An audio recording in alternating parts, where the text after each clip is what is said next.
Welcome, ladies and gentlemen. Tonight is on retirement accounts and investing our money. This is a big, big deal. Most of you are going to be investing in retirement accounts or be exposed to retirement accounts many times in your career. And starting young, making the right decisions right off the bat can make a huge difference going forward in your life. So, let's get started. The company retirement plan. As you see, I call it the company freedom plan because that retirement plan is going to make you free one day if you use it effectively and wisely and get started at a young age. This is called a defined contribution plan, meaning you're putting money in it. Defined contribution. Most of you, this is what you're going to have in your life. They have replaced, which I'll talk about briefly, the pension. The pension is a defined benefit plan. The company has it. You may or may not pay into that pension, and then they provide you a certain amount, lump sum payment or monthly payments when you're a certain age based off your time in service with that company and your age. This has replaced that, and many of you are going to be dealing with these questions.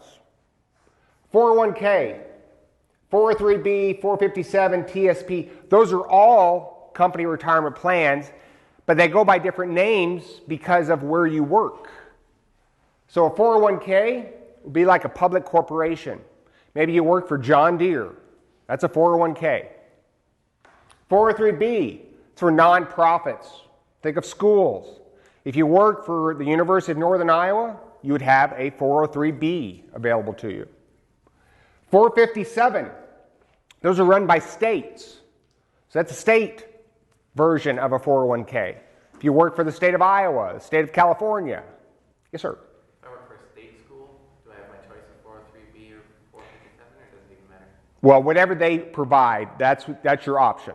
There will not be an option as far as, but the main point here is they just go by different numbers. In the big picture, they mean the same thing. And finally, the TSP is a thrift savings plan, and that's where federal employees get their company retirement plan. And that also includes military personnel. Do I have anybody military in here tonight? Molly's military. TSP is available to you. Good news. The TSP is by far the best company retirement plan in America. It's not even close. And in the second hour, I'll kind of talk about that a little bit, but it has a lot to do with cost. So, you're going to also have to deal with getting maybe a traditional 401k or a Roth 401k. Because here's what's going to happen. You're going to show up at your job, and they're going to hand you this packet full of all kinds of numbers and information, and you're like, oh, God. And bad news. Here's what a lot of people do. They take it home. Maybe they show it to their spouse, maybe not, and it goes into a drawer, and they go on with their life. And they either choose not to invest in their retirement account, which is a big mistake, or they do start investing, but they really don't know what's invested in. So, you're going to be asked, if you start, yes, I want to sign up. Well, do you want a traditional account or the Roth version? Well, let's talk about these things. First, how much can you put into a company retirement plan this year? This number is going to change from year to year, sometimes a little, sometimes nothing, sometimes a lot. This year it's $17,500. That means you could put in up to that amount into your personal 401k, 457, and that goes for a Roth as well as a traditional. Taxes. In the traditional, your money goes in before tax, which means you have an immediate tax reduction based off federal and state income tax. Pretty good deal. The Roth goes in after tax. So you're thinking, well, I'll take the before tax, get the tax deduction right away. Maybe, maybe not. They're both tax deferred, and that simply means that the dividends and the capital gains you're earning are going to roll for you. You're going to keep compounding, and you don't pay any tax on them, which is why I strongly encourage you always maximize your investments in your retirement accounts, 401k, Roth IRA, before looking at taxable accounts outside of retirement, because of that compounding effect without being taxed. Next up, tax-free status. Tax-free, what does that mean? Well, first, this is not tax-free. Traditional account has never been taxed, so when you pull it out at the age of 59 and a half is the general date when you can start accessing your funds, you'll pay tax, ordinary tax, on that money. Roth IRA, Roth 401k, it's tax-free, every single dollar. At age 59, 60, 65, you start pulling it out, you don't pay any tax on it whatsoever. That's a pretty good deal. So then you're thinking, well, maybe I want this. Well, which one do I take? Because your human resource manager, they're going to say, what do you want to do, lady? All right? They're not going to tell you. Matter of fact, there's going to be people telling them, you keep your nose out of their business. They don't want to get involved in your business. You have to figure out which one I should take. So here's a general rule of thumb. Let's say your company offers both of these, which more and more companies are nowadays. If you have a big paycheck, let's say over $100,000 a year, you might want to go with the traditional because of the bigger tax deduction. Let's say you live in a state like Iowa. You're going to pay federal tax and you're going to pay state tax. Your marginal tax rate might be around, let's say, 33%. So by putting $17,000, you're going to get a reduction in your taxes of 33% to invest in your future. That's a good deal. But let's say you're not of high income. Let's say you make $40,000, $50,000. Then you might want to consider the Roth. You don't get that immediate tax deduction now, but years down the road, it's going to be all tax-free. So the big issue, if you have to decide between these two, are my taxes going to be higher now or later? If they're going to be higher now, then probably going to choose the traditional. If they're going to be higher later, then I'm going to choose the Roth, because I want to reduce my tax burden. And I'm going to select one based off what's best for me. And the good news is, you can have both. Let's say you started a job making $40,000 a year. Okay, I'm going to choose the Roth. As Finley told me, it's not that much money. I'm going to do it so I have no taxes coming out later. You go on, and all of a sudden you're making $130,000 a year. And you're thinking, man, I need the tax deductions now. So you switch and you start investing in their traditional 401k. So within your retirement account, you can have both. And that's going to be based off your particular situation, and you're really thinking about taxes and how you do it. Now, I'm sure at this point you're thinking, dude, this is getting complicated. And it can be, but it can also be simple. So let's not complicate it. Think of the tax situation. Decide for yourself which is going to be best for you. Yes, ma'am. So just to clarify, so are the traditional and Roth, are they different retirement plans, or okay? They are and I say traditional, maybe 10 years ago, maybe. That's when they first started Roth 401ks. They didn't exist. Okay? They haven't been around that long. So this is all you had was a regular 401k. So that's what they called it, regular. But now we use the word traditional, meaning that's the old one. Now we have the new one. And you have to figure out what's best. And generally in that big old packet they give you, they'll talk about that a little bit. They'll give you some basic ideas. But in many ways, it's taxes. Am I going to pay more now? I'm going to pay more later. And again, you kind of have to be a psychic because you and I don't know about the future. We just have to try to estimate that as best we can. Yes, sir. Is that about tax brackets then? Uh-huh. So Your marginal... who loses money and income over time? Don't you usually get raises and more raises and raises? Well, that would be ideal, but no, that doesn't always happen. I'm sorry to say. There's a lot of people who make... Plans on losing income over time. I'll grant you that. Not many people plan on it, but it happens. There's a lot of people today in America who are making less than they did 10 years ago. A lot. And so that can happen. And the point, though, and I think you're thinking through this situation, you have to figure out what's going to be right for you. Don't let anybody tell you, oh, you got to do it Roth. Oh, you got to do it. If they don't know your particular situation, they don't know. You have to figure out your situation and what is the best plan for you. Because there's variables involved. I just talked about the state of Iowa. State of Iowa, you pay a federal and state income tax. There's other states, let's say Texas, there's no state income tax. So your marginal tax rate, what you're going to be paying, your bracket, it's going to be lower. So that may cause you to go to the Roth because you have less of a tax benefit. You may live in a city that's, say, Pittsburgh, Pennsylvania. They pay a federal income tax, a state income tax, and a city income tax. So they're thinking, maybe I'm better off with the traditional because my marginal tax rate is jacked up because I'm paying 3 different entities. If you live in major cities, New York City, Washington, D.C., Philadelphia, a lot of those major cities have city income tax as well as your state, as well as your federal.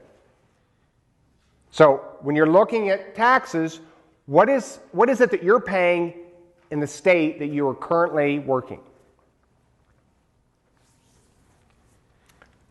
The company retirement plan. It will get you a level of freedom one day, but you got to get started young. We'll talk about some key points and some things that you should not do. First, matching. Many companies, not all, but many provide matching money. That is free money. You take it. You never leave matching money off the table. So here's how it generally goes. Every situation is different. But a company may tell you, okay, for the first 3% that you invest, we'll give you dollar for dollar. And maybe the next 3% after that will give you 50 cents on the dollar. Now, what does that mean? That means if you invest 3% of your monthly paycheck, they're going to match that whole amount. If you put away $200 and that was 3%, they're going to give you $200. Free money. Always take it. Always. Now that 50 cents on the dollar is that next 3%. So if you invested 300, let's say you went up to 6%, so now you invested 600, you'll get $300 matching, and then $150 matching on the second 3%. $450 to you, free. So when you read your company retirement plan, what is the matching numbers? It's a big deal. And you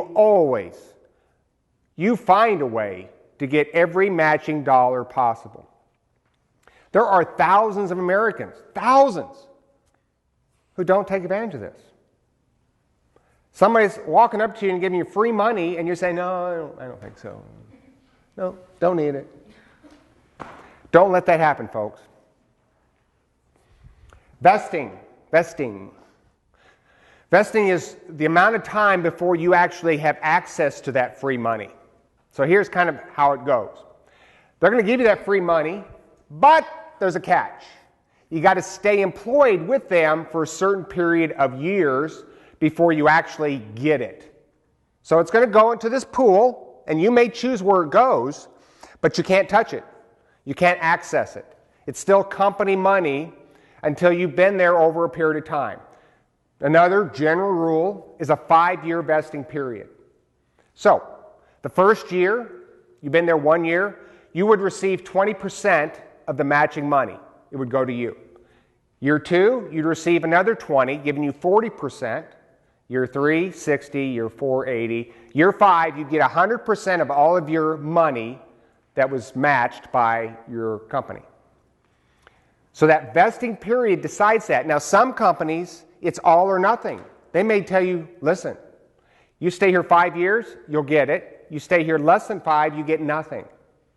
And that happens too. So you go work for somebody and you're there 4 years and you find a better job, maybe. Yeah, I'm out of here. Well, you're not taking that money with you. They're keeping their money. Not your money, not money that you contributed, but their matching money is gone. So understand the vesting details on that particular company. And they're all going to be slightly different. That packet that your human resources people will give you the details on that. And if you're not sure, ask. Get the details. Yes, ma'am. Excuse me, if the employee, he or she doesn't want to go, but the company fired, then what's in this situation? He can receive the money? Yeah, it's not good. It's not good. But of course, they have to have a legal reason for firing you, right? But it's not going to be good. In other words, 5 years of good standing might be a way to describe that. And if you have 4 years of good standing and 1 day of doing something really bad, you're going to probably leave with your money, but not their money.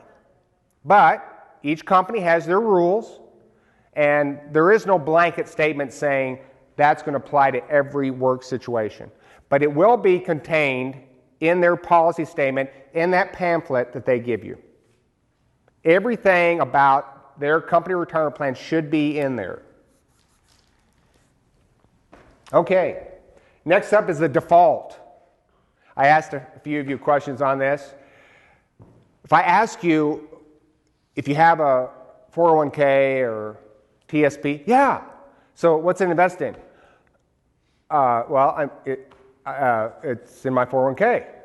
Okay, but what is it invested in your 401k?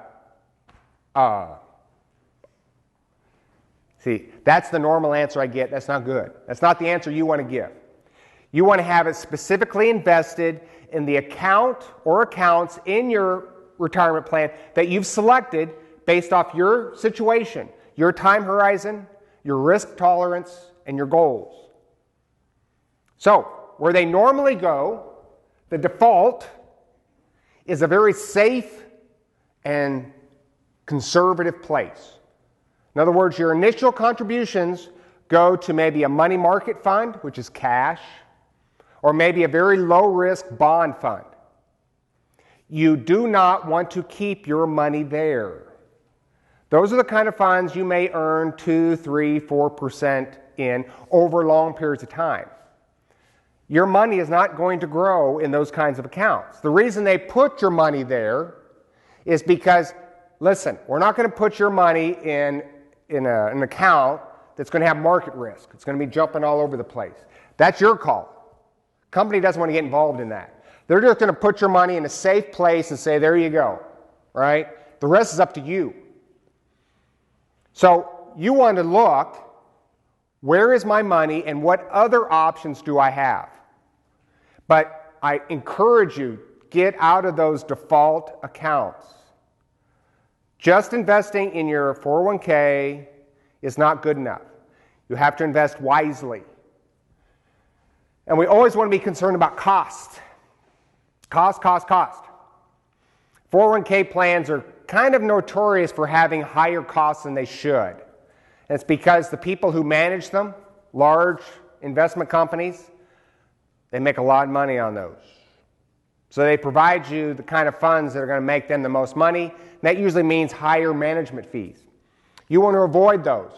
You want to be searching out for the stock funds that are index funds. We've talked about that. Stock index funds. Ideally, a very diversified stock index fund, like a total stock market index fund, or maybe an S&P 500 index fund. That total means large, medium, and small companies in America. That S&P is large companies. but look for the word index. That's a good start. That should be something you're looking for as you invest your money going forward. That's how your money is going to grow over time. Yes, sir? So do companies like work with investment firms to get certain index funds or all the other stuff you don't have? Yeah. Like it says, invest through Vanguard. So let's say I get a job at John Deere. Are they going to have a certain section of Vanguard stocks that I can look through? Yeah. Answer is no. I don't know what John Deere offers, but they usually work up a special deal with one specific investment company. And our John Deere people tell us Fidelity. So Fidelity offers them, and it's John Deere's job, and I personally believe a lot of companies do a disservice to their employees by not demanding more index funds within their retirement account. So you just want to look at those really cheap index funds. Let's say you work for John Deere. If they have a total stock market index fund, good to go. It's going to be very similar to that Vanguard total stock market index fund. That S&P 500 index fund, same thing. Keyword index. If your company plan has no index funds, I'd be chirping. I'd be talking to people. Why don't we have index funds? They should be demanding it from investment companies, let's say like Fidelity. And Fidelity is just one of many that run company retirement plans. Okay? If you don't have index funds, you might want to consider a target date fund. Target date is simply selecting a number, whether it be a 2020 fund, 2030, 2050. You select a number based off when you think you're going to be accessing that money. So in your mind, you're going to retire maybe around 2050. So you would select the 2050 fund. Well, that's going to be more aggressive, more volatile than, let's say, the 2020 fund. Because what happens over time, within that fund, money is going to be rebalanced. Stocks are going to be sold, bonds are going to be purchased as you go closer to retirement. So if you're 2060, you're going to have a lot of stocks in that portfolio. If you're 2020, you're going to have much fewer. So you choose that based off your time horizon and how much risk you're willing to take. We've talked about risk a little bit, right? We're not just concerned about market risk, but inflation risk. That's why we choose stocks. We just want to be efficient in choosing the right stocks. Find those index funds. If you can't find the index funds, consider those target date retirement funds. If you do choose a target date retirement fund, that's all you need. One fund. That's an all-in-one fund. You don't need anything else. If you chose index funds, you may have 2 or 3 index funds within your 401k. You may choose more than one. And that's okay. That may make sense for you. There's no reason to choose any funds beyond one if you're going to choose the target date retirement option. And finally, transfer. This is a big deal. So let me have your attention. Many times in your life, you're probably going to be moving from one job to another. It's estimated, your generation, you're going to be having 7 or more employers in your lifetime. 7. And many times when you leave, whether you're looking for a new job, whether they let you go, whether you're moving and you just got to do something else, you're going to have this retirement plan. And you're going to have options. Do I keep it there? Do I move it? There's no right answer here. I would encourage you to move it personally so you can take control over it. I would transfer it to Vanguard. Vanguard will go do this at no cost. You can do it online, which I'll show you in the second hour, or you can call them up and get this situation worked in. The key is you don't touch it, right? It goes from one institution to the other, transfers, so there's no taxes and there's no penalties incurred. And again, you choose the fund, index funds, that suit your needs and your risk tolerance, and you would simply move a traditional 401k to a traditional IRA. You would move a Roth 401k to a Roth IRA. And again, Vanguard will help you with this. And if Vanguard's not helping you enough, Finley will help you. No problem. The point is, you do it. There are plenty of people out there that will help you do it at a cost. We talked about that 5.75% last week, 2 weeks ago. That's what they're going to charge you. So they'll be happy to move you into they're not going to put you in index funds, I can tell you that. They're not going to make any money. So they're going to put you in managed mutual funds that are going to cost you more money. And they're going to charge you commissions to transfer your money because they're smart and you're not. And that would be a mistake. You can do that transfer. Do not lose track of your company retirement money.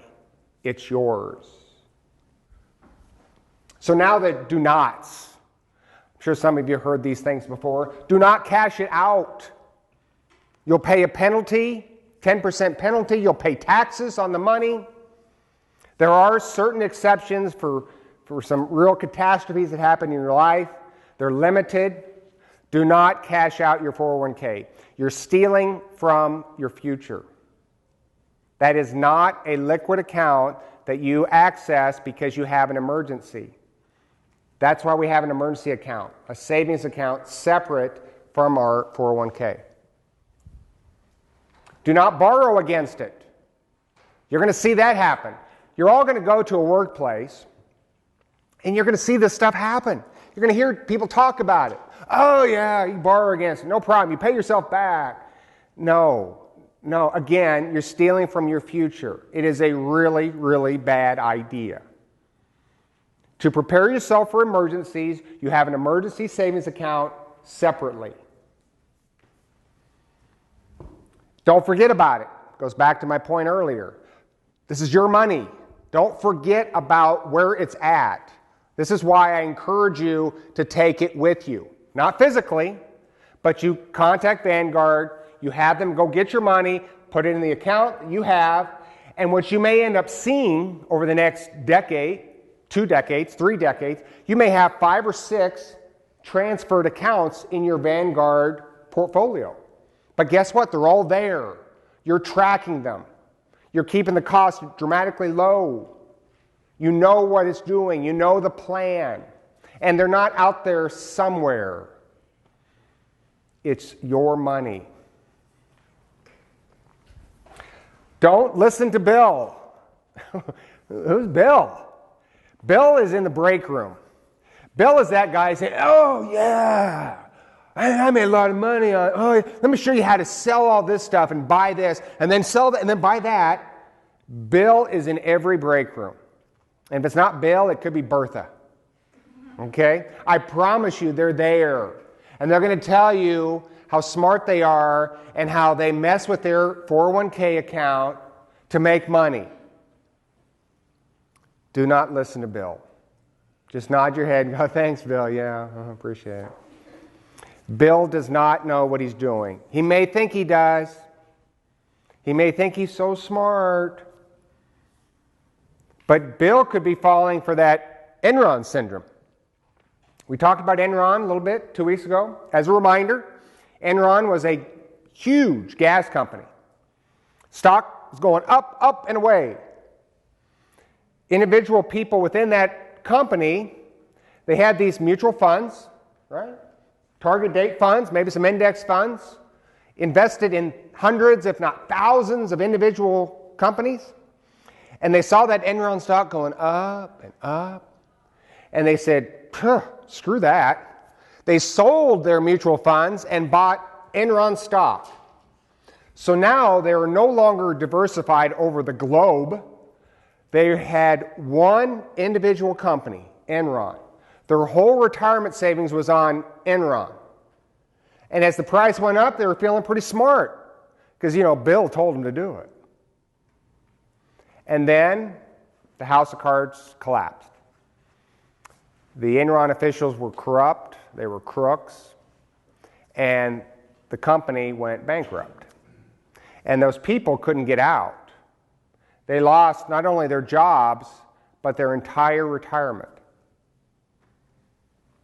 And it wasn't their fault that those crooks ran that company in the ground, but it was their fault that they sold those mutual funds and bought Enron stock. They made that decision. They listened to Bill. Now, they also listened to those corrupt officials who ran the company. Don't do that. Stay diversified in many, many, many individual companies. Do not put all your eggs in one basket. It is extremely dangerous. Never forget Enron. Okay, I want to transition now to the Roth IRA. Big point here, Roth. They're not the same. Not the same. It's easy to get them confused, right? Roth 401k, this is a company retirement plan. You can put in $17,500 in that Roth 401k. You can put in $5,500 in an IRA, Roth 401k, Roth IRA, $5,500 in that. You can have both of them, and I encourage you to have both. Also, as just a basic thing, I know it doesn't apply to too many people here. If you're 50 years or older, you can put an extra $5,500 here. You can put in up to $23,000. Extra $1,000 here, you can put in $6,500. Here's some caveats, though. It's got to be earned. You got to have earned income to put money in a Roth. So, for instance, I can't put any money in my Roth. I have nothing. I don't work. Even though I make money with my passive income, I don't have any earned income, so I can't put money in my Roth that I had been funding for many years. So if you make $4,000, you can only put in $4,000. You have to make that amount of money to be able to put in that amount of money. It is tax deferred, just like these accounts. Another great thing. And it's going to be tax-free one day, meaning that money goes in after tax. It's going to earn dividends and capital gains are going to grow, compound interest, and by 59 and a half or earlier, which I'll talk about a little bit, you pull that money out, it's all tax-free. It's all yours, every bit of it. No tax. That's a great deal. You can use it for a down payment. It's really been redesigned in some ways. It was initially designed to be a retirement account. You can use it as buying a home account. You can take all of the principal you put in. So at $5,500, if you put in $5,500, you can take that out anytime you want. No penalties, no taxes, nothing. It's already paid taxes. It's yours. You can have it. I don't necessarily recommend you do that, but you can.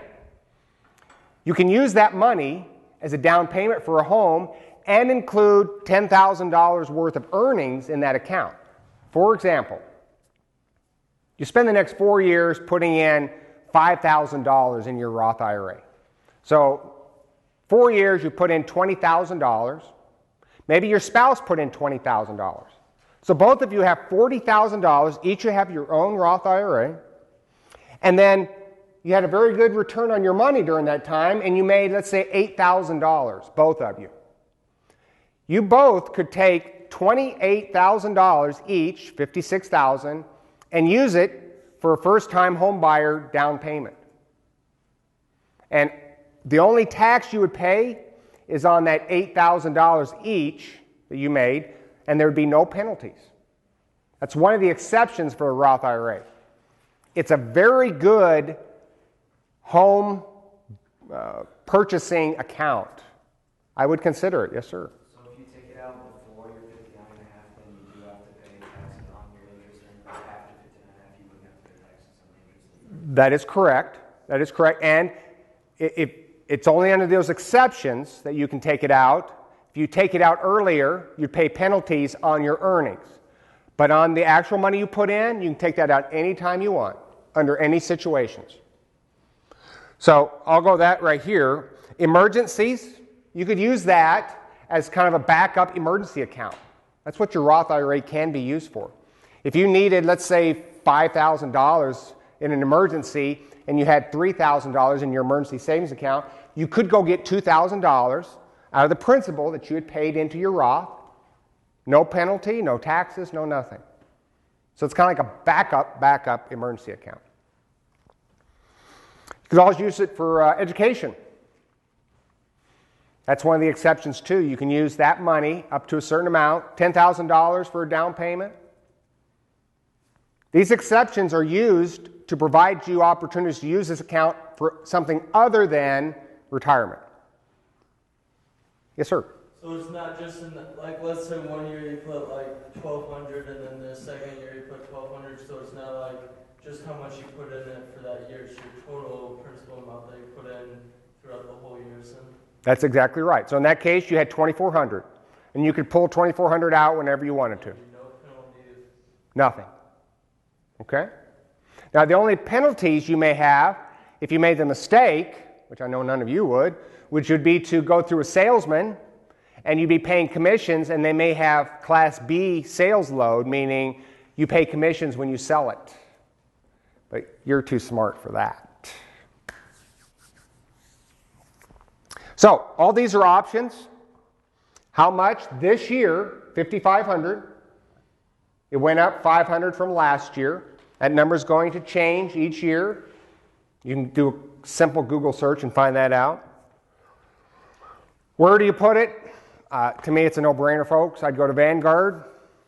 With Vanguard, you could start with as little as $1,000 in the target date retirement funds. So you could choose any one of the target date retirement funds that fit your time horizons. Same ones I'm talking about here. And if you wanted to invest in index funds, first of all, those target date retirement funds are full of Vanguard index funds. So basically, you are investing in index funds. If you want to do specific index funds, you need at least $3,000 to start. So you'd start with $1,000, target date retirement fund, build it up, and then maybe consider selecting one or two index funds as that amount of money goes up. Target date funds are pretty effective, I see, if you're looking at that as a home fund. In your mind, and yeah, I'm thinking about buying a home. Pretty sure we're going to buy one in 7 years. It's 2013, 7 years, 2020. I'll select the target date 2020 fund, start stashing money in there. Come 2020, it's many more bonds and stocks. It's pretty conservative. And that's when you take the money out for your down payment. So you can use a target date retirement fund for many purposes, not just retirement. You can use it for a home. You can also use it for education. i.e., you have a child who's going to be going to college in 2025. You may select a target retirement fund 2025. So think of those numbers in relation to when you're going to access that money. Yes, sir? Why does it have a maximum that you can deposit into it? Think of it as the government saying, this is a special deal we're going to give you, but there's a limit. So you can't cheat and have two separate accounts? You can have multiple funds. Multiple Roth IRA accounts. That's right, but the max you can put in every year is $5,500. So you could have $2,000 in this target date retirement fund, and you could put in $3,500 in this index fund. So two funds, $5,500 total for this year. They both would be Roth IRAs. And a Roth IRA, don't complicate this too much. It's nothing more, I think of it as a bucket or maybe a bag. Just like this week, we're talking about investing in a Roth IRA and in a company plan. Think of this as a Roth IRA, this bag. Now you've placed your investment in here, so now it's a Roth IRA. If it's not in your Roth IRA bag, then it's a taxable account and it's not a Roth IRA. It could be the same thing. It's the same investment, except now it's a Roth IRA because I placed it in the bag. You simply identify it as a Roth IRA.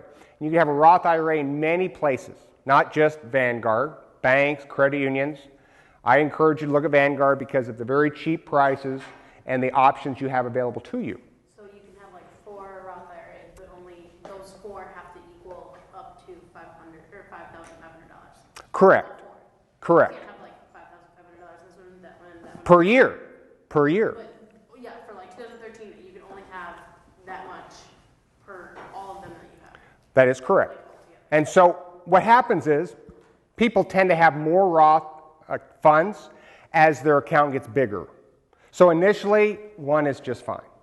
But as your money starts to build, you may break it into two. You may break it into three. As in like different index funds? Exactly. You're thinking. Exactly. Yes, ma'am. I don't know if I missed this, but the 401k is more for retirement, but the Roth IRA helps you. It has other options. You're thinking right. They can both be used for retirement, but this has more options to help you with other parts of your life. Emergencies, buying a home, getting an education. Okay? So when you say that the government says it's a special deal, that's only because it's tax-free and you reach the age of 59? Yeah, just like they say this is a special deal. This is all you can put in there. They always put limit. If they give you a special deal, they're always putting on limitations. This is okay, but this is it. Because you know our government handles their money so well, so they want us to handle it well, right? So they put those limitations. And all we have to do is understand what those contribution numbers are and invest our money wisely. And again, I would encourage you, index, index, index. Focus on index funds and think of your investments as kind of a pie. For many people, especially when you're getting started early in your life, this is all you need. Don't complicate this. You want a company retirement plan, and that's probably going to be the biggest part of your portfolio because that's where you're going to be putting money away every month. But I'd also like you to put money away in a Roth, but you just can't put in as much. So that's a smaller part of your pie. And then the smallest part probably end up being that emergency account that you keep, that you have set aside for emergencies. And that piece of pie can help you manage your money easily up till you have 6 digits, over 100,000. Then maybe you start expanding. Maybe you start having some taxable accounts, money outside your retirement account. You start expanding how many index funds you have. Again, don't overdo this situation. I have 6 mutual funds, 6. And I got a lot of money. So the point is, right? The point is you don't overdo diversification. If you own a total stock market index fund, you own the U.S. economy in total. Large, medium, and small. You own the U.S. economy, total stock market index fund. You're diversified. And approximately 25% of the revenue U.S. corporations receive is from overseas. So basically, you own a global index fund. So all you have to do then is add to that. You don't need any more total stock market index funds. That's it. So as a general rule of thumb, this would be ideal to have your total stock market index fund in your 401k. In an ideal world, in other words, it's there. You have an index fund that you can invest in. And then your Roth IRA may be an international fund. Maybe it'd be a small cap value fund. Maybe it'd be a REIT index fund. I know I'm throwing up stuff like, dude, what are you talking about? But you're adding to your portfolio without overdoing it, without duplication. So think of the pie, keep it simple. This whole retirement information isn't as complicated as maybe it tends to be. That, you know, when we're first hit with it and we see that big pamphlet, God. Well, just take your time, look at your options, look at what's available, look at all the information that applies to you. Focus on index mutual funds. Focus on target date funds if necessary. If you're not sure, you can always go to my website, thecrazymanthepinkwig.com. Again, it's there to help you. Nobody's going to sell you anything. You can always contact me via email or phone. I will help you. I'll give you that unbiased advice that you're not going to get from salesmen out there. And you're probably not going to get much advice from your corporation. They don't want to get too involved in your personal finances. That gets kind of delicate. I will help you. I don't mind. I'm nosy. I'll help you. Okay? So focus on what is right for you as you educate yourself in this whole retirement world. But your pie should look like this for a long time. Questions? Questions? Yes, sir. So, the total stock market index fund or whatever, would you want that in your Roth IRA or would more go to your retirement? Ideally, you want that in the biggest amount. So that would generally be your 401k because you generally are going to be able to put more money in there. It's that simple.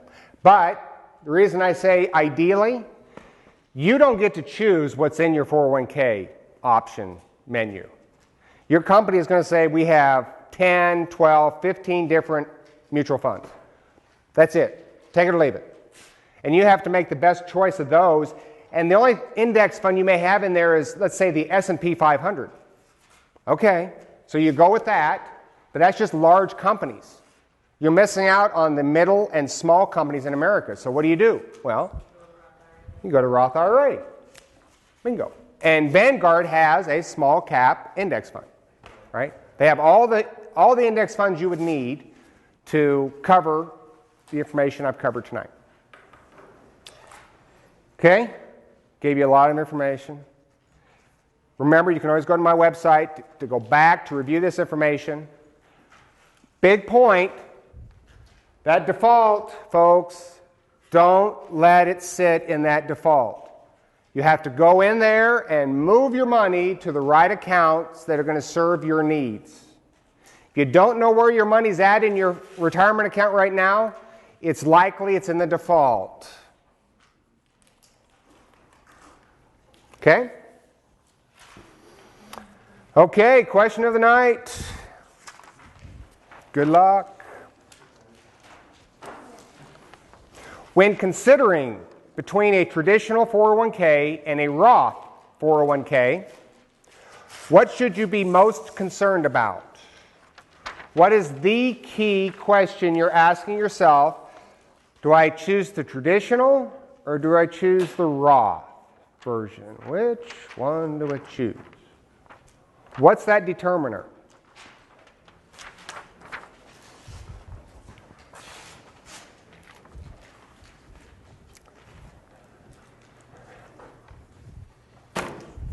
As a reminder, in the second hour, I will get you out of here by 7:30. I will be covering, I'll go to the TSP site and actually show you what a 401k online site would look like. I will take you to Vanguard and review some more information there as far as information to provide you on Roth IRAs, distinguishing those, also distinguishing the SEPs and individual 401ks. I didn't talk about that much tonight because it doesn't apply to most people, but those are for small business owners. Nobody's going to give you a retirement plan. You've got to go start one. And you can start your own company retirement plan if you're a small business owner at Vanguard with a SEP, Simplified Employee Pension Plan, or an individual 401k.